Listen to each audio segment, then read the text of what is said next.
നീണ്ടകാലത്തെ ആക്രമണങ്ങളും രക്തച്ചൊരിച്ചിലിനും ശേഷം ലെബനനിലെ തീവ്രവാദ ഗ്രൂപ്പുകളായ ഹിസ്ബുള്ളകളെ വെടിനിർത്തൽ കരാറിലേക്ക് ഇസ്രായേൽ എത്തിച്ചിരിക്കുകയാണ്. കഴിഞ്ഞ ദിവസം പുലർച്ചെ 4 മണിക്ക് US പ്രസിഡന്റ് ജോ ബൈഡനും ഫ്രഞ്ച് പ്രസിഡന്റ് ഇമ്മാനുവൽ മക്രോണും ചേർന്നാണ് വെടിനിർത്തൽ പ്രഖ്യാപനം നടത്തിയത്. പാലസ്തീൻ്റെ വിമോചനത്തിന് എന്ന പേരിൽ ആഗോള ഇസ്ലാമിക വൽക്കരണത്തിനായി ചോരക്കളികൾ തുടരുന്ന ഹമാസ് തീവ്രവാദികൾ 2023 ഒക്ടോബർ മാസം 7-ാം തീയതി ഇസ്രായേലിനെ ആക്രമിച്ച് 1200ഓളം ഇസ്രായേൽ പൗരന്മാരെ കൊല്ലുകയും 100 കണക്കിന് ആളുകളെ ബന്ദികളാക്കി കൊണ്ടുപോകുകയും ചെയ്തിടത്താണ് ഹമാസിനെതിരെ ഇസ്രായേൽ യുദ്ധം കടുപ്പിച്ചത്.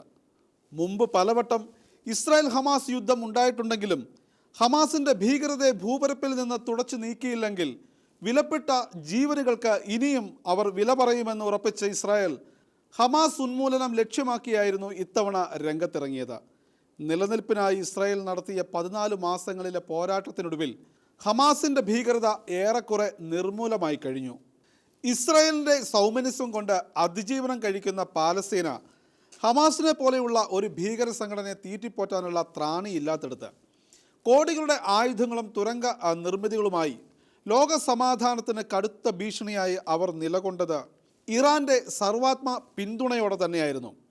ഹമാസിനൊപ്പം ലെബനനിലെ ഹിസ്ബുള്ളകൾ, യമനിലെ ഹൂത്തികൾ എന്നീ തീവ്രവാദികളെയും ആയുധം കൊടുത്ത് കളത്തിലിറക്കിയ ഇറാൻ കിരാതമായ ഭീകരതകൾക്കാണ് കളമൊരുക്കിയത്.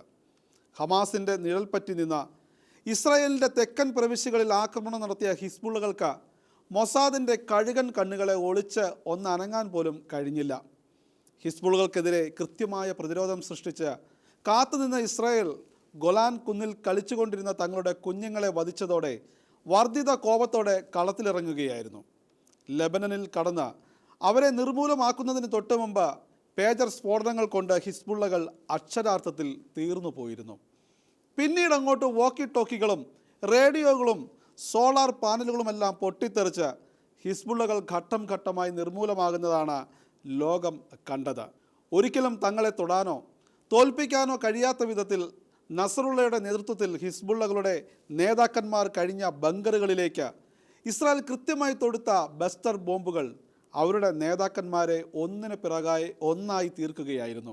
ഇനി ആയുധം കയ്യിലെടുത്താൽ തീർക്കുമെന്ന കാര്യം വ്യക്തമാക്കിക്കൊണ്ട് ഇറാൻ എന്ന അവരുടെ ഏമാമാരെ കൃത്യമായി ഫോക്കസ് ചെയ്യുമെന്നും ഹമാസിനെ ഒറ്റപ്പെടുത്തി ഇല്ലാതാക്കുമെന്നും തീരുമാനിച്ച ലിറ്റാനി നദിക്കപ്പുറത്ത് തങ്ങളുടെ സേനയെ നിതാന്ത ജാഗ്രതയോടെ നിലനിർത്തിക്കൊണ്ട് തന്നെയാണ് ഇത്തരമൊരു വെടിനിർത്തലിന് നെതന്യാഹു രംഗത്തിറങ്ങുന്നത്.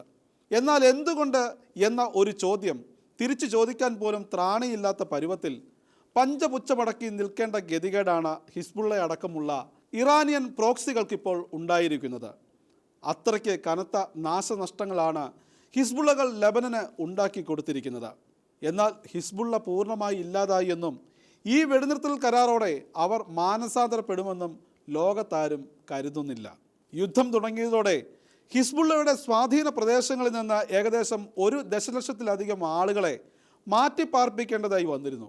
ധാരാളം മൃതദേഹങ്ങൾ ഇപ്പോഴും യുദ്ധക്കളത്തിൽ ചിതറിക്കിടക്കുന്നതിനാൽ അവരെ സംസ്കരിക്കുകയും ഇസ്രായേലിൻ്റെ ആക്രമണത്തിൻ്റെ രൂക്ഷത ഏറ്റുവാങ്ങിയവർക്ക് സഹായം നൽകുകയും വേണം. പേജർ സ്ഫോടനമടക്കമുള്ള ആക്രമണങ്ങളിൽ പരിക്കേറ്റ് ചികിത്സയിൽ കഴിയുന്നവർക്ക് ചികിത്സയും മറ്റു കാര്യങ്ങളും കാര്യക്ഷമമാക്കണം.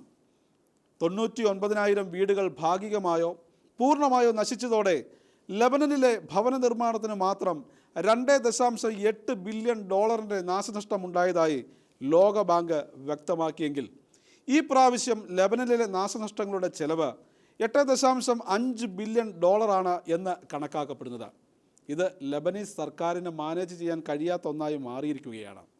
ഹിസ്ബുള്ളയുടെ അർദ്ധസൈനിക വിഭാഗത്തിൽ ഏകദേശം 20,000 മുഴുവൻ സമയ പോരാളികളും 20,000 പേർ റിസർവ് സേനയിൽ ഉണ്ടെന്നായിരുന്നു കണക്കുകൾ. ഇവരുടെ മത തീവ്രവാദ നിലപാടുകളാണ് പുരോഗതിയിലേക്ക് നീങ്ങിക്കൊണ്ടിരുന്ന ലെബനനെ നശിപ്പിച്ചതും ഇന്നത്തെ കടുത്ത ദുരിതത്തിലേക്ക് എത്തിച്ചതും. വെടിനിർത്തൽ കരാർ ഇസ്രായേലിൻ്റെയും ഹിസ്ബുള്ളകളുടെയും പരാജയമാണെന്ന് പ്രചരിക്കുന്നുണ്ടെങ്കിലും ഡിമാൻഡുകൾ മുൻനിർത്തിയുള്ള വെടിനിർത്തൽ ഇസ്രായേലിന് മേൽക്കൈ നൽകുന്നത് തന്നെയാണ്. അവരുടെ അടുത്ത നീക്കമെന്തെന്ന് കണ്ടു തന്നെ അറിയണം.